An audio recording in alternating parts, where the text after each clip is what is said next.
সাল্লাল্লাহু আলাইহি সাল্লামের সাহাবারা নবীকে জিজ্ঞাসা করলেন, নবী গো, ওগো দয়ার নবী, ওগো মায়ের নবী, ওগো বিশ্বের নবী, আপনি বলুন তো দুনিয়ার জমিনে আমরা তো কম বয়স পাই রে নবীজি, কম বয়স বাড়ানোর কারণে আমাদের নেকিগুলি তো কম হয়ে যাবে রে নবী।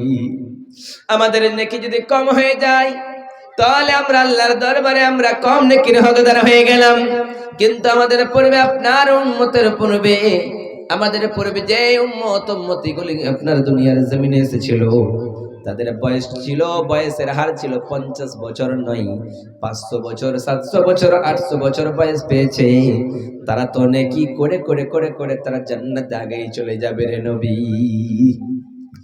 বিশ্বনবী সাল্লাল্লাহু আলাইহি সাল্লাম যখন চিন্তায় চিন্তিত হয়ে গেলেন, সত্যিকারের তো কথা, আমার উম্মতিরা মাত্র 60 বছরের জীবন পাই, ওই 60 বছর জীবন পেয়ে কতটুকু আমল করবে? কিন্তু আমার উম্মতের পরে আগের উম্মতগুলি তো 60 বছর নয়, 700 বছর, 500 বছর করে জীবন পেয়েছে। এদের তুলনায় তো আমল করে করে নেকি করে করে ওরাই আগে জান্নাতে চলে যাবে। যখন এইরকম চিন্তায় চিন্তিত হলেন তখন বিশ্বনবী সাল্লাল্লাহু আলাইহি সাল্লামের কাছে কোরআনের আয়াত নাযিল করে দিলেন আর বললেন, নবী আপনি চিন্তিত হবেন না, এই মহামান্বিত রাত্রিতে আমি আল্লাহ কোরআন নাযিল করেছি। খায়রুম মিন আলফি শাহর তানাজ্জালুল মালাইকাতু ওয়ার রূহ। রব্বুল আলামিন জানিয়ে দিয়ে বলেন, আমার নবী ও আমার হাবিব, আপনাকে আমি বলে দিলাম কি দুনিয়ার জমিনে লাইলাতুল কদর রাত্রিতে আমি আল্লাহ কতটুকু সওয়াব রেখেছি।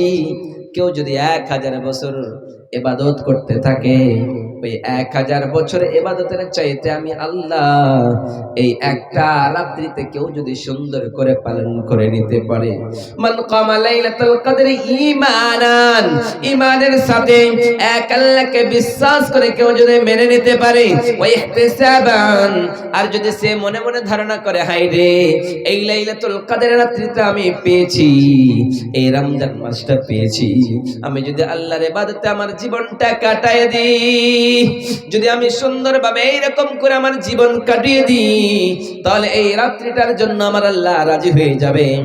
আর যদি আমার আল্লাহ রাজি হয়ে যায় তাহলে আমার জন্য জান্নাত কেউ আমারে বাধা দিতে পারবে না। ওই জন্য রব্বুল আলামিন ডাক দিয়ে বলে, গোলাম, ও গোলামের ঘরের গোলাম, বান্দের ঘরের গোলাম, তোমরা যাই করো না কেন দুনিয়ার জমিনে তোমরা 11টি মাস ধরে গুনাহ করে করে করে করে করে তোমাদের জীবনটাকে নোংরা করে দিয়েছো, তোমাদের নাফসটাকে শেষ করে দিয়েছো, মরচুরা লাগায় দিয়েছো রে বান্দা। কিন্তু 11 মাসের পরে তোমাদের একটাই মাস শুধুমাত্র চলে আসছে, রমজান মাস। ওই রমজানুল মুবারক মাসকে তোমরা যদি প্রাধান্য দিতে পারো, ওই রাতটা যখন চলে আসে, রমজান মাসের শুরু যখন হয়ে যায়, তোমরা কি জানো আসল হাকিকত নাকি?